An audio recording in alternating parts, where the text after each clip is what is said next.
അൽഹംദുലില്ലാഹി റബ്ബിൽ ആലമീൻ അസ്സലാത്തു വസ്സലാമു അലാ റസൂലിൽ അമീൻ വഅലാ ആലിഹി വസഹ്ബിഹി അജ്മഈൻ. പാർട്ടി സംസ്ഥാന കമ്മിറ്റിയുടെ തീരുമാനപ്രകാരം തദ്ദേശ സ്വയംഭരണ സ്ഥാപനങ്ങളിലേക്കുള്ള തെരഞ്ഞെടുപ്പിൻ്റെ മുന്നൊരുക്കമായി കേരളത്തിലെ 14 ജില്ലകളിലും സംഘടിപ്പിക്കുന്ന ഈ നേതൃ കൂട്ടായ്മ അതിൽ അധ്യക്ഷം വഹിക്കുന്ന നിങ്ങളുടെ ജില്ലാ പ്രസിഡന്റ് ബഹുമാനനായ മാഹിൻ സാഹിബ്, വേദിയിലുള്ള പാർട്ടിയുടെ ആദരണീയനായ സംസ്ഥാന ട്രഷറർ CT അഹമ്മദ് അലി സാഹിബ്, പാർട്ടിയുടെ secretariat member NA Nellikkunnu MLA, secretariat അംഗം VKP ഹമീദ് അലി സാഹിബ്, ബഹുമാനനായ MLA AKM അഷ്റഫ്, ജില്ലാ ജനറൽ സെക്രട്ടറി അബ്ദുറഹ്മാൻ സാഹിബ്, ജില്ലാ ട്രഷറർ മുനീർ സാഹിബ്, മറ്റ് വേദിയിലും സദസ്സിലുമുള്ള പാർട്ടിയുടെയും പോഷക സംഘടനകളുടെയും ബഹുമാന്യരായ സംസ്ഥാന, ജില്ലാ, മണ്ഡലം, പഞ്ചായത്ത്, വാർഡ് ഭാരവാഹികളെ, സഹപ്രവർത്തകരെ, ഈ യോഗം എന്തിനാണ് ഇത്തരത്തിൽ വിളിച്ചു ചേർത്തത് എന്ന് ഇനി വിശദീകരിക്കേണ്ട ആവശ്യമില്ല. പഞ്ചായത്ത്, മുനിസിപ്പൽ തിരഞ്ഞെടുപ്പുകൾ ആസന്നമായിരിക്കുന്നു. അത് കഴിഞ്ഞ ഉടനെ നിയമസഭാ തിരഞ്ഞെടുപ്പും വരാൻ പോകുന്നു. ഈ സാഹചര്യത്തിൽ പാർട്ടിയെ ഈ തെരഞ്ഞെടുപ്പിലേക്ക് സജ്ജമാക്കേണ്ടുന്ന ഉത്തരവാദിത്വമുള്ള ആളുകൾ കൂടിയിരുന്ന് അതിൻ്റെ മുന്നൊരുക്കങ്ങൾ തയ്യാറാക്കേണ്ടതുണ്ട്. അതിന് ചില നിർദ്ദേശങ്ങളും ചില മാനദണ്ഡങ്ങളും ഒക്കെ നമ്മൾ ഒരുമിച്ചിരുന്ന് ചർച്ച ചെയ്യുക എന്നതാണ് ഈ യോഗം കൊണ്ട് നമ്മൾ ഉദ്ദേശിക്കുന്നത്. നമുക്കറിയാം, മുസ്ലിം ലീഗ് പാർട്ടി ഇപ്പോൾ കേരളത്തിൽ സർവരാലും അംഗീകരിക്കപ്പെട്ട, ഏറെ വിശ്വാസ്യത നേടിയ ഒരു ഘട്ടത്തിലാണ്. നമ്മളോടൊപ്പമുള്ളവരായിരുന്നാലും നമ്മളെ രാഷ്ട്രീയമായി എതിർചേരിയിലുള്ളവർ ആയിരുന്നാലുമൊക്കെ മുസ്ലിം ലീഗിനെ അംഗീകരിക്കുകയാണ്. അതിൻ്റെ വിശ്വാസ്യത ഉറക്കെ പ്രഖ്യാപിക്കുകയാണ്. അതിനെ തൊട്ടുകൂടാത്തതായോ തീണ്ടിക്കൂടാത്തതായോ പ്രഖ്യാപിച്ച് മാറ്റി നിർത്തുന്നതില്ല. എല്ലാവർക്കും കൂട്ടിപ്പിടിക്കാൻ പറ്റുന്ന, എല്ലാവർക്കും സഹകരിക്കാൻ തയ്യാറുള്ള ഒരു രാഷ്ട്രീയ പാർട്ടിയായി എല്ലാവരും അംഗീകരിക്കുകയാണ്. അഭൂതപൂർവമായ വളർച്ച നമ്മുടെ പാർട്ടിക്ക് ഉണ്ടായിട്ടുണ്ട്. ആ വളർച്ച എന്ന് പറയുമ്പോൾ എങ്ങനെയും അങ്ങനെയൊക്കെയുള്ള വളർച്ച മാത്രമല്ല, സിസ്റ്റമാറ്റിക്കായി, വ്യവസ്ഥാപിതമായി, ചിട്ടയോടുകൂടിയുള്ള ഒരു വളർച്ച ഈ പാർട്ടിക്കുണ്ടായിട്ടുണ്ട്. മുസ്ലിം ലീഗിനെ കുറിച്ച് പണ്ട് കാലത്തൊക്കെ പറയൽ, ഇത് പഴയ ആളുകളുടെ, പഴഞ്ചന്മാരുടെ പാർട്ടിയാണ്, പുരോഗമനത്തിനെതിരാണ്, ഇവർക്ക് വിപ്ലവം ഉണ്ടാക്കാൻ കഴിയില്ല, പുതിയ കാര്യങ്ങൾ അനുകൂലിക്കില്ല, പഴയ നിലപാടുകളും പഴഞ്ചൻ ഏർപ്പാടുകളുമായി മുന്നോട്ട് പോകുന്ന ഒരു പാർട്ടി.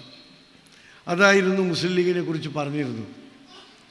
ഇന്ന് അള്ളാഹുവിൻ്റെ മഹത്തായ അനുഗ്രഹം കൊണ്ട് കേരളത്തിലെ മുഴുവൻ രാഷ്ട്രീയ പാർട്ടികൾക്കും മാതൃകയായി അതിൻ്റെ മുന്നിൽ നടക്കുകയാണ് മുസ്ലിം ലീഗ്.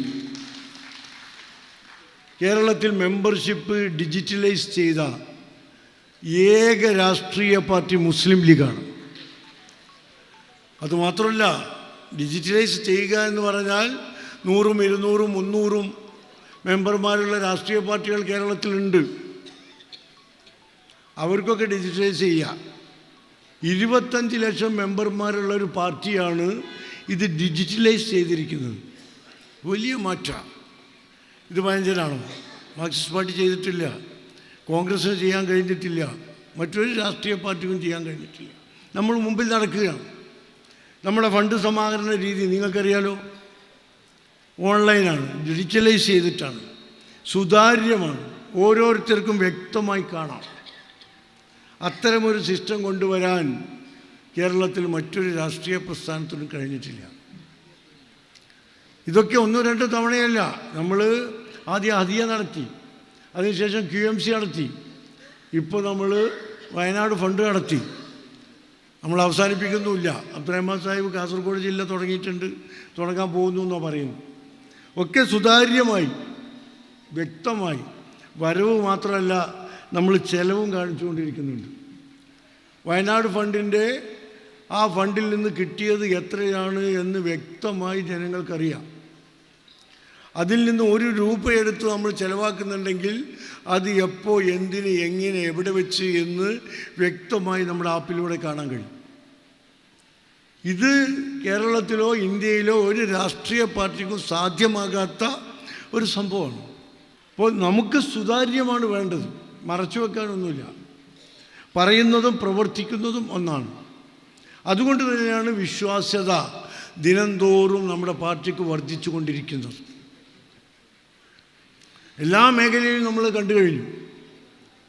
ഇപ്പോൾ അവസാനമായി നടന്ന വയനാട് ഫണ്ട് സംസ്ഥാന ഗവൺമെൻറ്റിന്, രാജ്യം ഭരിക്കുന്ന ഭരണകൂടത്തെ അവിശ്വാസം ഉള്ളതുകൊണ്ട് ആ ഫണ്ട് സാധാരണ ജനങ്ങൾ, ബഹുമാനപ്പെട്ട പാണക്കാട് സയ്യിദ് സാദിഖ് അലി ശിഹാബ് തങ്ങളുടെ ആഹ്വാനപ്രകാരം അദ്ദേഹത്തിൻ്റെ ഫണ്ടിലേക്ക് കൊടുക്കുകയാണ്.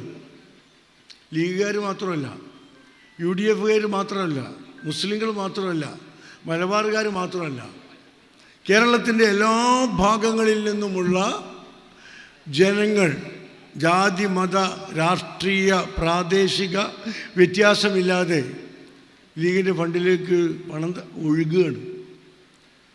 36.5 കോടി രൂപ നമുക്ക് പണമായിട്ട് കിട്ടി. അതല്ലല്ലോ കണക്ക്. 22 വീടുകൾ നമുക്ക് സംഭാവന കിട്ടി. വീടുകൾ എന്ന് പറഞ്ഞാൽ വീടല്ല, വീട് ഉണ്ടാക്കാനുള്ള തുക. ഒരു വീടിന് 15 ലക്ഷം രൂപയാണ് നമ്മുടെ എസ്റ്റിമേറ്റ്. 8 സെൻറ്റ് ഭൂമിയും 1000 സ്ക്വയർ ഫീറ്റുള്ള ഒരു വീടും.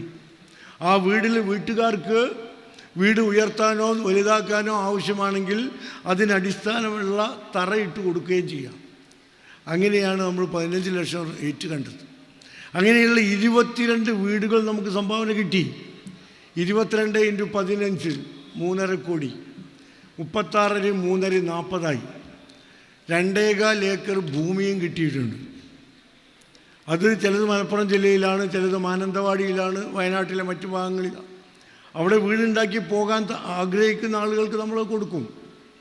അവിടേക്ക് പോകാൻ ഈ ദുരന്തത്തിൻ്റെ ഇരയായവർക്ക് താല്പര്യമില്ലെങ്കിൽ നമ്മളത് കൈമാറ്റം ചെയ്ത് ആ പണം ഇതിന് ഉപയോഗിക്കും. എന്തുകൊണ്ടാണ് ഈ 40 കോടിയിലേറെ രൂപ മുസ്ലിം ലീഗിന് കിട്ടിയത്? പലരും ശ്രമിച്ചല്ലോ. രാഷ്ട്രീയ പാർട്ടികൾ, മതസംഘടനകൾ, സാമൂഹിക സംഘടനകൾ, സ്പോർട്സ് കമ്മിറ്റികളും ഒക്കെ ശ്രമിച്ചു. എവിടെ എത്തി? എന്തുകൊണ്ടാണ് ഈ വിജയം ഉണ്ടാകുന്നത്? മുസ്ലിം ലീഗിനെ വിശ്വസിക്കാൻ പറ്റൂ, ആ ചിന്തയാണ്. ലീഗിന് പുറത്തുള്ള മുഴുവൻ മനുഷ്യന്മാർക്കും മുസ്ലിം ലീഗ് വിശ്വസിക്കാൻ പറ്റിയ സംഘടനയാണ്. എൻ്റെ അർത്ഥം ലീഗുകാർക്ക് സംശയമുണ്ട് എന്നല്ല ഞാൻ പറയുന്നത്. കാസർഗോഡ് തീരെയില്ല, പൂർണ്ണ വിശ്വാസമാണ്. അത്തരമൊരു സാഹചര്യത്തിൽ നമ്മുടെ പാർട്ടി വന്ന് നിൽക്കുകയാണ്. വലിയ വളർച്ച നേരിട്ടിട്ടുണ്ട്. ദിവസേന എന്നോണം ധാരാളം ആളുകൾ മറ്റു സംഘടനയിൽ നിന്ന്, മറ്റു മതവിശ്വാസികളൊക്കെ മുസ്ലിം ലീഗിലേക്ക് മെമ്പർഷിപ്പ് എടുത്തു വരികയാണ്. നമ്മുടെ പോഷക സംഘടനകൾ ഒന്നിനൊന്നായി മെച്ചപ്പെട്ടു വരിക, സജീവമായി വരിക. യൂത്ത് ലീഗിന് കാസർഗോഡ് ലേശം ക്ഷീണമുണ്ട് എന്ന് കേട്ടിട്ടുണ്ട്. അത് പരിഹരിക്കണം, നടപടിയെടുക്കണം. അഷ്റഫ് മുൻനിർത്തിയായി ഞാൻ പറയുന്നു. എല്ലാ പോഷക, ഇത് പ്രാദേശികമായ ഒരു അഭിപ്രായം പറഞ്ഞതാണ് എന്നല്ല അർത്ഥം. കേരളത്തിൽ മൊത്തത്തിൽ എല്ലാ പോഷക സംഘടനകളും സജീവമാണ്. ഇവിടെ പറഞ്ഞല്ലോ MSFനെ കുറിച്ച് ഞാൻ വിശദീകരിക്കേണ്ട ആവശ്യമുണ്ടാവും. ഈ കണ്ണൂർ യൂണിവേഴ്സിറ്റി കഴിഞ്ഞ വർഷം നമുക്ക് പോയത് 1 വോട്ടിനാണ്. കണ്ണൂർ യൂണിവേഴ്സിറ്റി എന്ന് പറഞ്ഞാൽ ഏതാ? നിങ്ങളുടെ കാസർഗോഡ് ജില്ല, കണ്ണൂർ ജില്ല, വയനാട് ജില്ലയിലെ മാനന്തവാടി താലൂക്ക് മാത്രം. അതിൽ ഈ കാസർഗോഡ് മുനിസിപ്പാലിറ്റിയും ചില ഭാഗങ്ങളും മാറ്റി നിർത്തിയ ബാക്കിയൊക്കെ കമ്മ്യൂണിസ്റ്റ് കോട്ടകളാണ്. കണ്ണൂർ ജില്ല എന്ന് പറഞ്ഞാൽ പോളിറ്റ് ബ്യൂറോയാണ്. ആ കണ്ണൂർ യൂണിവേഴ്സിറ്റിയിലാണ് 1 വോട്ടിന് കഴിഞ്ഞ നമ്മൾ തോറ്റത്. നന്നായി പണിയെടുത്തിട്ടുണ്ട്. ഇത്തവണ ആദ്യഘട്ട തെരഞ്ഞെടുപ്പ് നടന്നപ്പോൾ കഴിഞ്ഞ തവണത്തേക്കാൾ നമ്മൾ മുന്നിലാണ്. 8-ാം തീയതി 2ാം ഘട്ട തെരഞ്ഞെടുപ്പ് നടക്കുകയാണ്. 8ഓളം കോളേജുകളിൽ 8-ാം തീയതി തെരഞ്ഞെടുപ്പ് നടക്കാൻ പോവുക. എല്ലാ രക്ഷിതാക്കളും മുസ്ലിം ലീഗിൻ്റെ ജില്ലാ മണ്ഡലം പഞ്ചായത്ത് കമ്മിറ്റികളൊക്കെ നന്നായി ശ്രദ്ധിച്ചിട്ടാൽ നമുക്ക് ഇത്തവണ ചരിത്രം മാറ്റി എഴുതാൻ കഴിയും. കണ്ണൂർ യൂണിവേഴ്സിറ്റി നമുക്ക് പിടിക്കാൻ കഴിയും. കാലിക്കറ്റ് യൂണിവേഴ്സിറ്റി ഒരുപാട് വർഷങ്ങളായി നമ്മുടെ കയ്യിൽ നിന്ന് പോയിരുന്നു. ഇത്തവണ വലിയ ഭൂരിപക്ഷത്തിന് കാലിക്കറ്റ് യൂണിവേഴ്സിറ്റി യൂണിയൻ നമ്മൾ കൈയടക്കിയിട്ടുണ്ട്.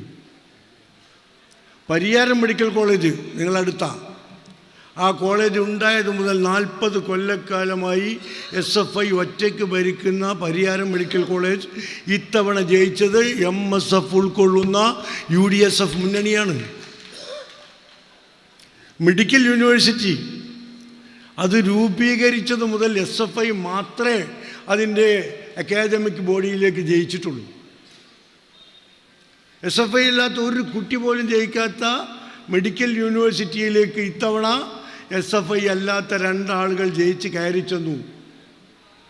MBBSന് പഠിക്കുന്ന MSF ഹരിതക്കാരിയായ ഒരു പെൺകുട്ടിയും പാരാമെഡിക്കൽ കോഴ്സിന് പഠിക്കുന്ന ഒരു MSFകാരനും.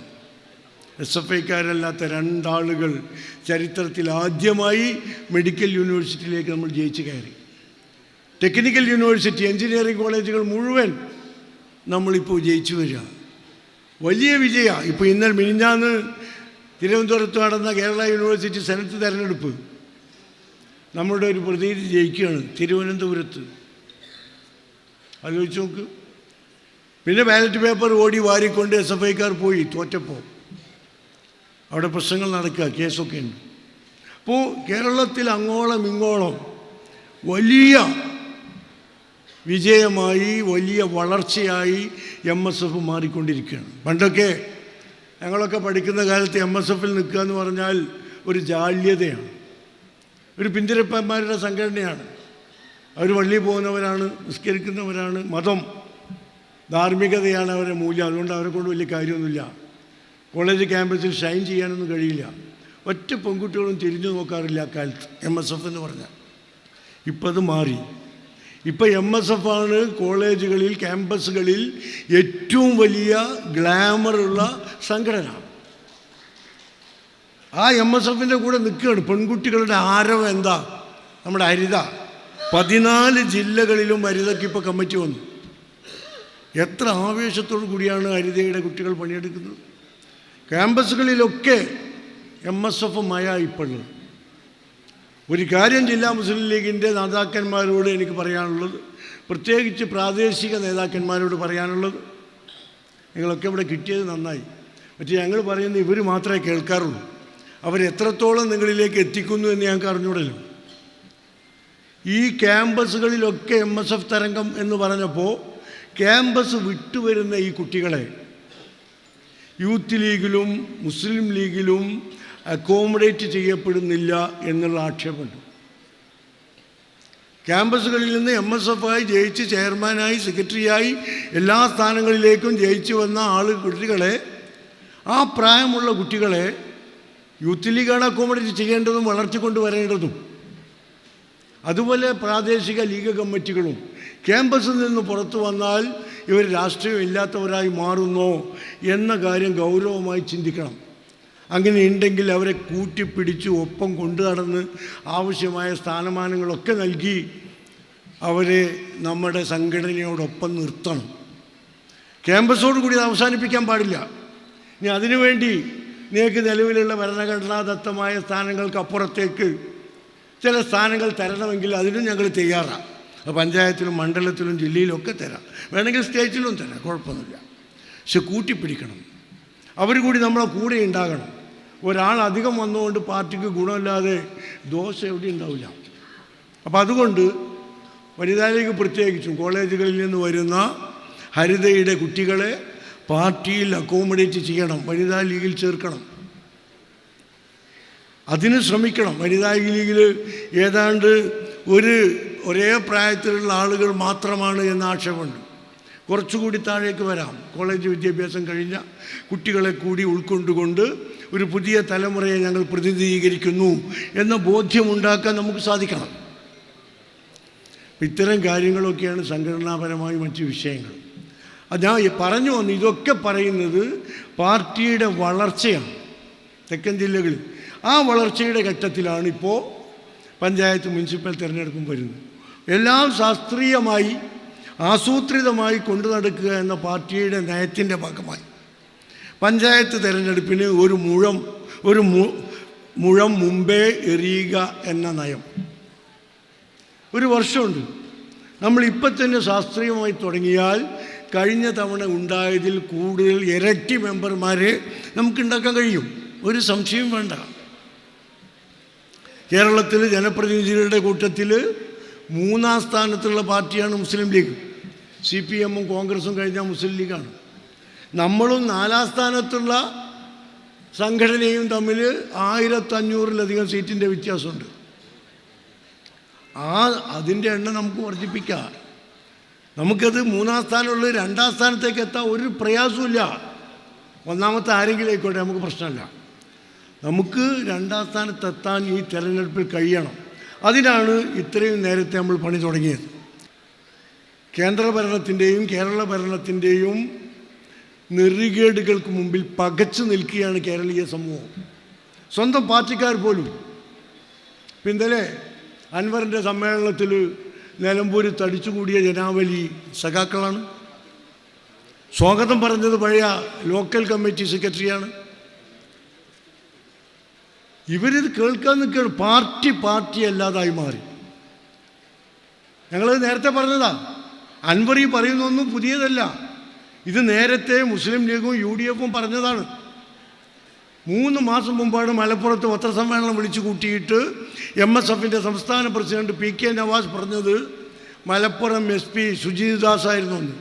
സുജീത് ദാസ് മലപ്പുറത്തിനെ ഇന്ത്യ രാജ്യത്തിലെ ഏറ്റവും കൂടുതൽ ക്രൈം റേറ്റുള്ള ജില്ലയാക്കി മാറ്റാൻ ശ്രമിക്കുന്നു. വലിയ ഒച്ചപ്പാടുണ്ടായി. കണക്കുകൾ വെച്ച് പറഞ്ഞു, മലപ്പുറത്താണ് ഇന്ത്യ രാജ്യത്ത് ഏറ്റവും കൂടുതൽ കേസുകൾ രജിസ്റ്റർ ചെയ്യുന്ന ജില്ല എന്ന് വരുത്തി തീർക്കാനുള്ള ശ്രമം നടത്തുന്നു. എന്തിനത്ര ശ്രമം നടത്തുന്നത്? ഇത്രയധികം ക്രൈം റേറ്റുള്ള ഒരു ജില്ലയെ കേന്ദ്ര ഗവൺമെൻറ്റിന് നേരിട്ടുള്ള ഭരണത്തിലാക്കാം, കാശ്മീരൊക്കെ ചെയ്ത പോലെ. അതിനുവേണ്ടി ഇത് ഉണ്ടാക്കി കൊടുക്കുക. ലോകത്തിന് മുമ്പിൽ തന്നെ മുസ്ലിം ഭൂരിപക്ഷമുള്ള ജില്ല ഏറ്റവും കൂടുതൽ കുറ്റവാളികളും കുറ്റകൃത്യങ്ങളുമുള്ള ജില്ലയാക്കുക എന്ന് തീരുമാനിച്ചിട്ട് അയാൾ ചെയ്യുകയാണ്. അതിനെന്താ ചെയ്തത്? ഒരു പ്രകടനം നടത്തിയ കേസ്. നമ്മളൊക്കെ എത്ര കൊല്ലമായി പ്രകടനം നടത്തുന്നത്? പ്രകടനം നടത്തിയ കേസുണ്ടോ? ആ പ്രകടനത്തിൽ ബഹളമോ കുഴപ്പമോ അടിയോ ക്രമസമാധാന ഭംഗമോ ട്രാഫിക് ജാമോ ഒക്കെ ഉണ്ടെങ്കിൽ കേസെടുക്കാം. ഇതൊന്നുമില്ലാതെ ഒരു പ്രകടനം നടത്തി കഴിഞ്ഞാൽ എനിക്ക് കേസ്. 56 കേസ് നവാസിൻ്റെ പേരിൽ തന്നെയുണ്ട്. കലക്ട്രേറ്റിന് മുമ്പിലോ ഏതെങ്കിലും വിദ്യാഭ്യാസ വകുപ്പിൻ്റെ ഓഫീസിന് മുമ്പിലോ സമരം ചെയ്താൽ, ഒരു ധർണ നടത്തിയാൽ കേസ്. പെറ്റി കേസുകൾ. ഒരു സ്കൂട്ടർ മുന്നിലൂടെ പോയാൽ തടുത്തു നിർത്തി ഏതെങ്കിലും ഒരു കേസിടുക. എന്തെങ്കിലും തരത്തിലുള്ള കേസ് കിട്ടുമല്ലോ 2 വീലറിനൊക്കെ. അങ്ങനെ ഇത് നവാസ് വിളിച്ചു പറഞ്ഞു. മാത്രമല്ല നവാസ് ഗവേഷണം നടത്തിയിട്ട് കണ്ടുപിടിച്ചു ഇയാൾ കായംകുളത്ത് പഠിക്കുന്ന കാലത്ത് BJP-ക്കാരനായിരുന്നു, ABVP-യുടെ പ്രവർത്തകനായിരുന്നു എന്ന് പോലും നവാസ് പത്രസമ്മേളനത്തിൽ പറഞ്ഞു. ഇത് ഏറ്റെടുത്ത് നമ്മുടെ MLA-മാർ അലിഖുൻ സാഹിബിനും അഷ്റഫിനും അറിയാലോ, അസംബ്ലിയിൽ ആവർത്തിച്ചു. അന്ന് അൻവർ അസംബ്ലിയിലുണ്ട്, അൻവർ മലപ്പുറത്തുണ്ട്. ഒരക്ഷരം അൻവർ പറഞ്ഞില്ല. അത് ശരിയാണ് എന്ന് അൻവർ പറഞ്ഞില്ല. അസംബ്ലിയിൽ മുസ്ലിം ലീഗിൻ്റെ MLA-മാർ ഇക്കാര്യം പറഞ്ഞപ്പോൾ അൻവർ മിണ്ടാതിരുന്നു, അല്ലെങ്കിൽ അവരെ എതിർത്തു. ഇപ്പം 2-3 മാസം കഴിഞ്ഞപ്പോൾ അൻവറിന് ഇതൊക്കെ ശരിയാണെന്ന് തോന്നി. നല്ലതാണ്. ഞങ്ങൾ അൻവറിനെ കുറ്റപ്പെടുത്തുന്നില്ല. ഞങ്ങൾ പറയുമ്പോൾ, മുസ്ലിം ലീഗ് പറയുമ്പോൾ, കോൺഗ്രസ് പറയുമ്പോൾ അത് പ്രതിപക്ഷമാണ്. പ്രതിപക്ഷത്തിൻ്റെ ചുമതല ഭരണകക്ഷിയുടെ തെറ്റുകളെ ഉയർത്തിക്കാട്ടിക്കലാണ്. അതുകൊണ്ട് അവരത് ചെയ്യുന്ന ഒരു ചടങ്ങായിപ്പോയി. നേരെ മറിച്ച് ഭരണകക്ഷിയിൽപ്പെട്ട ഒരു MLA അവരോടൊപ്പം ഇത്രയും കാലം നിന്ന് അവരുടെ അകത്തും പുറത്തുമുള്ള കാര്യങ്ങൾ മുഴുവൻ മനസ്സിലാക്കി അദ്ദേഹം സത്യം പുറത്ത് വിളിച്ചു പറയുകയാണ്. അതാണ് കുഞ്ഞാലിക്കുട്ടി സാഹിബ് പറഞ്ഞത്, ഒരുമിച്ച് കിടന്നവർക്ക് രാപ്പനി അറിയാം, എനിക്കും നെല്ലിക്കുന്നതിനൊക്കെ കുറച്ചറിയാം. അപ്പോൾ ഏതായിരുന്നാലും അൻവർ ഇത് പറഞ്ഞു. എത്ര ഭയങ്കരമാണ് ഈ കാര്യങ്ങൾ, എത്ര ഗുരുതരമാണ് ഈ പ്രശ്നങ്ങൾ. ആലോചിച്ച് നോക്ക്. ഒരു ജില്ലയെ ഏറ്റവും സമാധാനമുള്ളൊരു ജില്ലയെ ഏറ്റവും കൂടുതൽ ക്രിമിനൽസ് ഉള്ള ജില്ലയാക്കി മാറ്റുക. ഇപ്പോൾ അതുമാത്രമല്ല, ഈ ഗവൺമെൻറ്, ബഹുമാനപ്പെട്ട മുഖ്യമന്ത്രി പിണറായി വിജയൻ അദ്ദേഹത്തിൻ്റെ സ്വാർത്ഥ താല്പര്യങ്ങൾക്ക് വേണ്ടി BJPക്ക്, കേന്ദ്ര ഗവൺമെൻറ്റിന് കേരളത്തെ അടിയറ വെക്കും. അദ്ദേഹത്തിൻ്റെ സ്വാർത്ഥ താല്പര്യം നമുക്കറിയാലോ. ഈ ഗവൺമെൻറ് കഴിഞ്ഞ 5 കൊല്ലവും ഇപ്പം 3-4 കൊല്ലമായി ഈ കാലത്തൊക്കെ ഉയർന്നു വന്ന അഴിമതി ആരോപണങ്ങൾ എത്രത്തോളം. ഇപ്പോൾ കരിപ്പൂരിലെ സ്വർണം പൊട്ടിക്കുന്ന കഥ പറയുന്നുണ്ട്. നേരെ മറിച്ച് തിരുവനന്തപുരം എയർപോർട്ടിൽ സ്വർണ്ണക്കള്ളക്കടത്ത് പിടിച്ചില്ലേ, കസ്റ്റംസ് പിടിച്ചില്ലേ? ആ കേസ് എവിടെ എത്തി? കള്ളക്കടത്ത് അതുതന്നെ നയതന്ത്ര സംവിധാനത്തിലൂടെ, ഡിപ്ലോമാറ്റിക് വഴിയിലൂടെ സ്വർണം കൊണ്ടുവന്നത് പിടിച്ചു കസ്റ്റംസ്. കേസ് അന്വേഷണം നടത്തി, കേന്ദ്ര ഏജൻസി വന്നു. എവിടെ പോയി? അത് കൊണ്ടുവന്നത് മുഖ്യമന്ത്രിക്കാണ് എന്ന് എല്ലാവരും പറയുന്നു. ആ കേസ് എവിടെ എത്തിയത്? ലൈഫ് മിഷൻ പഞ്ചായത്ത് മെമ്പർമാർക്കൊക്കെ അറിയാലോ. നേരത്തെ ഉണ്ടായിരുന്ന ഭവന പദ്ധതി ഒഴിവാക്കി ലൈഫ് മിഷനാക്കി തിരുവനന്തപുരത്തേക്ക് കൊണ്ടുപോയി. പഞ്ചായത്തിൻ്റെ അധികാരങ്ങൾ മുഴുവൻ ഷറഫു ഇവിടെയുണ്ട്. LGMLൻ്റെ ലോക്കൽ ഗവൺമെൻറ് മെമ്പേഴ്സ് ലീഗ്, നമ്മുടെ ജനപ്രതിനിധികളുടെ സംഘടന, അതിൻ്റെ സംസ്ഥാന ജനറൽ സെക്രട്ടറിയാണ് ഷറഫു. അതിൻ്റെ വിശദവിവരങ്ങൾ നിങ്ങളോട് പറയും. ആ അധികാരങ്ങളൊക്കെ എടുത്തു കളഞ്ഞു. അതിലൊന്നാണിത്. ആ ലൈഫ് മിഷൻ പദ്ധതി എവിടെ എത്തി, എവിടെ പോയി? 19 കോടി രൂപ UAEയിലെ റെഡ് ക്രസൻറ്റ് സൊസൈറ്റി 19 കോടി രൂപ ഈ ഭവന നിർമ്മാണ ലൈഫ് മിഷൻ പദ്ധതിയിലേക്ക് ഡൊണേഷൻ കൊടുത്തിട്ട് 19 കോടി രൂപ ഡൊണേഷൻ കൊടുത്ത് ഗവൺമെൻറ്റിൻ്റെ UAE ഗവൺമെൻറ്റിൻ്റെ കീഴിലുള്ള റെഡ് ക്രസൻറ്റ് സൊസൈറ്റി അവർ കൊടുത്ത 19 കോടിയിൽ നിന്ന് 10 കോടി രൂപ കമ്മീഷൻ എടുത്തു. ആരാ എടുത്തത്? സാധാരണ റിയൽ എസ്റ്റേറ്റ് ഏജൻറ്റുമാരല്ല, മുഖ്യമന്ത്രിയുടെ പ്രിൻസിപ്പൽ സെക്രട്ടറി. 19 കോടി കിട്ടിയതിൽ 10 കോടിയാണ് കമ്മീഷൻ. അതല്ലേ നല്ല കച്ചവടം? ഇവിടെ നമ്മൾ സ്വത്ത് കച്ചവടമൊക്കെ ചെയ്താൽ 2.5% കിട്ടുള്ളൂ. ആ കേസ് എവിടെ എത്തി? അന്വേഷണം നടത്തിയിരുന്നല്ലോ, എവിടെ പോയി? പിന്നെ അവസാനം വന്നു മാസപ്പടി കേസ് എവിടെ എത്തി? ഈ ഒരുപാട് AI ക്യാമറ അഴിമതി, നമ്മുടെ കേരയിൽ അഴിമതി, ഇതുപോലുള്ള ഒരുപാട് അഴിമതി കഥകൾ കേട്ടു. CBI വന്നു, CIA വന്നു, ED വന്നു, ഇൻകം ടാക്സർ വന്നു, ഒക്കെ വന്നത് വലിയ ഒച്ചമ്പാളമൊക്കെ ആയിട്ടാണ്. പിന്നെ അവിടെ പോയി? അതൊക്കെ പാതി വഴിയിൽ നിന്നു. മറുഭാഗത്തോ BJPക്കാരൻ്റെ കുഴൽപ്പണം ചാലക്കുടിയിൽ വെച്ച് പിടിച്ചു. സുരേന്ദ്രൻ്റെ പേര് പോലും അതിൽ പരാമർശിക്കപ്പെട്ടു. മഞ്ചേശ്വരത്ത് തിരഞ്ഞെടുപ്പ് സംബന്ധിച്ച പണം, അതിൻ്റെ കേസ് വന്നില്ല, അന്വേഷണം നടന്നില്ല, എവിടെ എത്തി? അപ്പോൾ ഈ കേസുകളൊക്കെ ഒരുപോലെ കേരള പോലീസ് എടുക്കുന്ന കേസുകൾ BJPക്കെതിരെയുള്ള കേസുകൾ ഇല്ലാതാവുന്നു. കേന്ദ്ര ഗവൺമെൻറ് ഏജൻസികൾ മുഖ്യമന്ത്രിക്കെതിരെ എടുക്കുന്ന കേസുകൾ ഇല്ലാതാകുന്നു. ലാവ്ലിൻ കേസ് 42 തവണ മാറ്റിവെച്ചിരിക്കുന്നു. റിയാസ് മൗലവി വധക്കേസ് പട്ടാപ്പകൽ പോലെ വ്യക്തമാണ് പ്രതികൾ ആരാണ്, അവരാ ചെയ്തത്.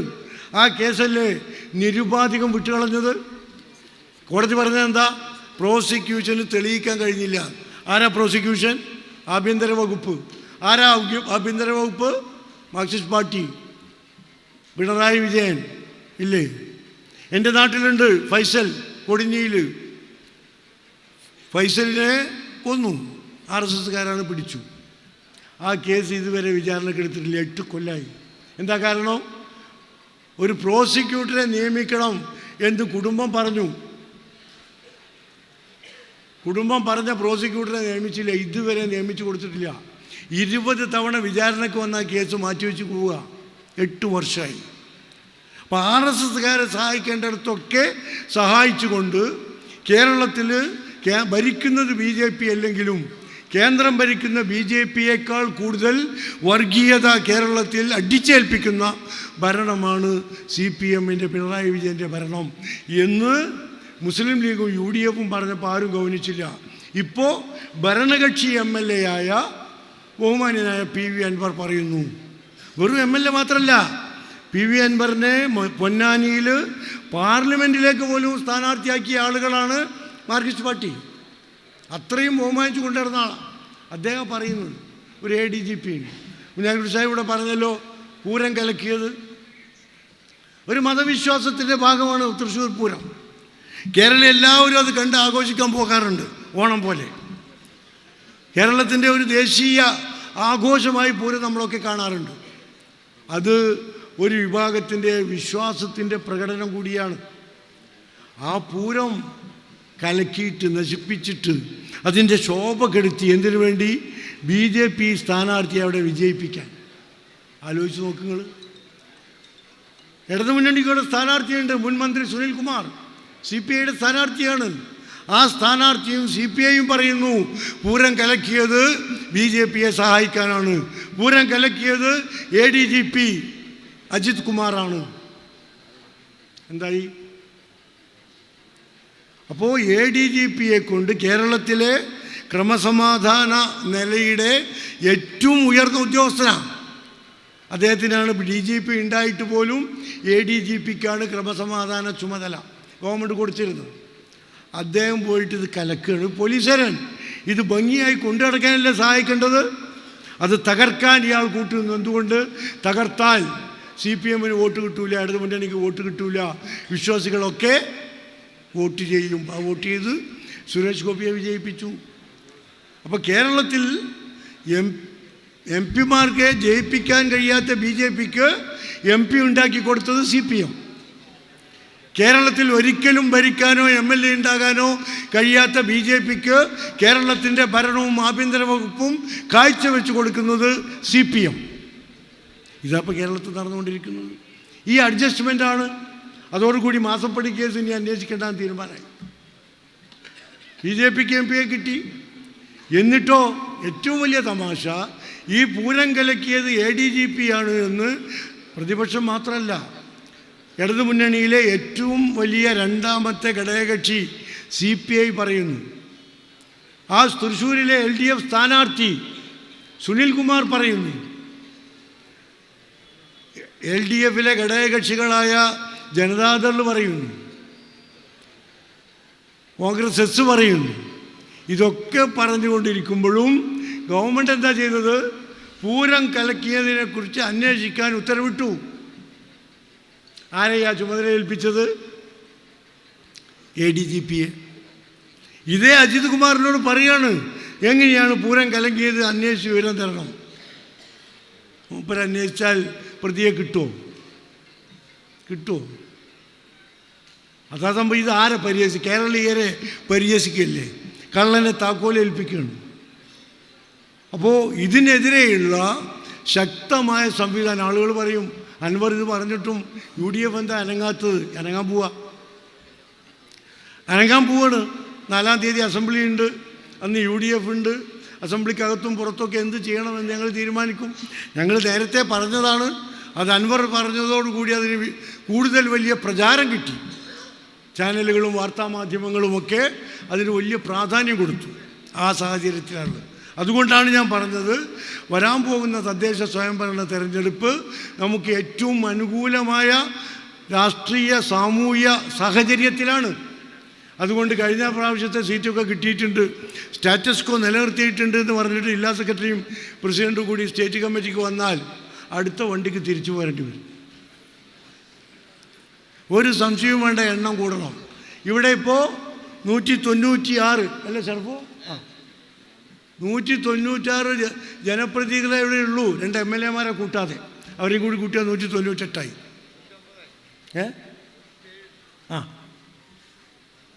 അത് പോരല്ലോ. മലപ്പുറം കഴിഞ്ഞാൽ ലീഗിൻ്റെ കോട്ട കാസർഗോഡല്ലേ. ഏതാണ്ട് 2000-ഓളം മെമ്പർമാർ മലപ്പുറത്തുണ്ട്. ഇവിടെ കിട്ടണ്ടേ? അപ്പോൾ കിട്ടാനുള്ള ശ്രമം നടത്തണം. സ്റ്റാറ്റസ് കോ ഒന്നുമില്ല. പരമാവധി സീറ്റുകൾ മുസ്ലിം ലീഗിനുണ്ടാക്കുക, UDF ഉണ്ടാക്കുക. മത്സരിക്കുന്ന സീറ്റുകൾ മുഴുവൻ വിജയിക്കണം. എന്തിനാണ് നമ്മൾ തോൽക്കണം? തോൽക്കാൻ നമ്മളെടുത്ത് എന്താ ഉള്ളത് ദോഷമായിട്ട്? നമ്മളെടുത്ത് ഗുണം മാത്രമല്ലേ ഉള്ളൂ. അതുമാത്രമല്ല, ഈ തദ്ദേശ സ്വയംഭരണ തെരഞ്ഞെടുപ്പിലെ നമ്മുടെ എണ്ണവും വളർച്ചയും വലുപ്പമൊക്കെ കണ്ടിട്ട് വേണം നിയമസഭയിൽ എത്ര എണ്ണം ചോദിക്കണമെന്ന് തീരുമാനിക്കാൻ. മനസ്സിലായോ? ഇവിടെ മായിനാജി ഉദുമ ചോദിക്കണമെന്ന് പറയുന്നുണ്ട്, മറ്റവർ ഇവിടെ കാഞ്ഞങ്ങാട് ചോദിക്കണമെന്ന് പറഞ്ഞവരുണ്ട്. 5 സീറ്റ് നമ്മൾ വാങ്ങണം എന്ന് സാധാരണ പ്രവർത്തകർക്കൊക്കെ അഭിപ്രായമുണ്ട്.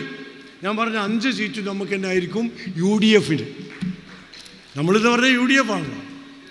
അപ്പം അതുകൊണ്ട് അതിൻ്റെ ഉത്തരവാദിത്വം നിങ്ങളെ ബോധ്യപ്പെടുത്താൻ, അതിലേക്കുള്ള പ്രവർത്തനങ്ങളുമായി ഇപ്പം തന്നെ ഇറങ്ങി പ്രവർത്തിക്കാൻ എല്ലാ അഭിപ്രായ വ്യത്യാസങ്ങളും മാറ്റിവെച്ചുകൊണ്ട് ലീഗ് ജയിക്കണം. ലീഗിൻ്റെ സ്ഥാനാർത്ഥി ആരാന്ന് നോക്കിയിട്ടേ അവൻ പറ്റില്ല, ഓൻ ജയിക്കാൻ പറ്റില്ല എന്ന് തോന്നാൻ പാടില്ല. കോണി ചിഹ്നത്തിൽ ആര് മത്സരിക്കുന്നു, കൈപ്പത്തി ചിഹ്നത്തിൽ ആര് മത്സരിക്കുന്നു, അവരാണ് നമ്മളെ സ്ഥാനാർത്ഥി. അതിൽ അഭിപ്രായ വ്യത്യാസം ഉണ്ടാകാൻ പാടില്ല. നമ്മളെ തോൽപ്പിക്കാൻ നമുക്ക് തന്നെ മാത്രമേ കഴിയൂ എന്ന് പണ്ടാരോ പറഞ്ഞിട്ടുണ്ട്. ഇത്തവണ നമുക്ക് മാറ്റണം. നമ്മളെ ജയിപ്പിക്കാൻ നമുക്ക് മാത്രമേ കഴിയൂ എന്നുള്ളിടത്തേക്ക് മാറ്റണം. ജയിപ്പിക്കണം. നമ്മളെ സ്ഥാനാർത്ഥിയെ തീരുമാനിക്കുന്നതിന് മുമ്പ് നന്നായി ആലോചിക്കുക.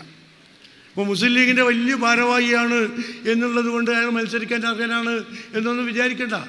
ജനകീയ പിന്തുണയുള്ള ജനങ്ങളുടെ വോട്ട് കിട്ടുന്ന ആളുകളെയാണ് നമ്മളെ അതേ അവസരത്തിൽ ഉറച്ച ലീഗുകാരനും ആത്മാർത്ഥതയുള്ള ലീഗുകാരനുമായിരിക്കണം. അല്ലേ? ലീഗിൻ്റെ വലിയ സ്ഥാനത്തിരിക്കുന്ന ആളുകൾക്ക് സീറ്റ് കൊടുക്കുക എന്ന നിലപാടെടുക്കുകയാണെങ്കിൽ എനിക്ക് കിട്ടണ്ടേ? ഞാൻ ജനറൽ സെക്രട്ടറി അല്ലേ? ഇതുവരെ കിട്ടിയില്ല. ഇടയ്ക്കൊന്ന് അപ്പുറത്ത് പോയതുകൊണ്ട് ഒരു XMLA ആയി. അപ്പോൾ അതല്ല പ്രശ്നം. അതൊരു ഉദാഹരണമാണ്. ഞാൻ നിന്നാൽ വോട്ട് കിട്ടില്ല എന്ന് ഉറപ്പാണ്. അതുകൊണ്ട് ഞാൻ പാർട്ടി നിർത്തൂല. അപ്പോൾ വോട്ട് കിട്ടി ജനപിന്തുണയോടുകൂടി ജയിക്കാൻ കഴിയുന്ന ആളുകളെ കണ്ടെത്തി പൂർണ്ണ മനസ്സോടുകൂടി ഒറ്റ ചിന്ത മാത്രം, നമ്മുടെ മുസ്ലിം ലീഗിൻ്റെ UDFൻ്റെ സ്ഥാനാർത്ഥി വിജയിക്കും. അതിലേക്ക് ഇപ്പം തന്നെ തുടങ്ങുക. ബാക്കി കാര്യങ്ങളൊക്കെ നമുക്ക് ഇനിയും പറയാം. ചന്ദ്രനെ നിങ്ങൾക്ക് അറിയാലോ, മെമ്പർഷിപ്പ് അടിസ്ഥാനത്തിൽ 4000 കോപ്പി ഈ ജില്ലയിൽ നിന്നുണ്ടാകണം. അത്രയും മസാല 4000 കോപ്പിയാണ് ഈ ജില്ലയിൽ നിന്നുണ്ടാകേണ്ടത്. ഇപ്പോൾ അള്ളാഹുവിൻ്റെ മഹത്തായ അനുഗ്രഹം കൊണ്ട് 1600 ഉണ്ട്. എല്ലാവർക്കും അറിയാലോ. അപ്പോൾ അതുകൊണ്ട് പാർട്ടിയുടെ ഒരു തീരുമാനമുണ്ട്. എനിക്ക് സന്തോഷം ഉണ്ടാക്കണമെന്ന് ഞാൻ പറഞ്ഞതുകൊണ്ടാണ്. കൗൺസിലർമാർ, ചന്ദ്രിക എടുക്കാൻ ബാധ്യതയുള്ള കൗൺസിലർമാർ അതിൻ്റെ വരിക്കാരായി തുടരുന്നില്ല എങ്കിൽ അവരുടെ സ്ഥാനം നഷ്ടപ്പെടും. പുറത്താക്കൊന്നും വേണ്ട, നോട്ടീസും കൊടുക്കണ്ട, സ്വാഭാവികമായും നഷ്ടപ്പെടും. അങ്ങനെ ഒഴിവന്ന സ്ഥാനങ്ങളിലേക്ക് പുതിയ ആളുകളെ തിരഞ്ഞെടുത്ത് കോപ്പി 4000 ആക്കി മാറ്റുക. സന്തോഷമായില്ലേ? ബാക്കി കാര്യങ്ങൾ അള്ളാഹുവിൽ പരമേൽപ്പിക്കുക. സർവശക്തനായ നാഥൻ നമ്മുടെ സതുദ്ദേശങ്ങൾ സഫലമാക്കും തരുമാറാകട്ടെ. ആമീൻ എന്ന് പ്രാർത്ഥിച്ചുകൊണ്ട് അവസാനിപ്പിക്കുന്നു. അല്പം നീണ്ടുപോയതിൽ ക്ഷമിക്കുക. അസ്സലാമു അലൈക്കും വറഹ്മത്തുള്ളാഹി.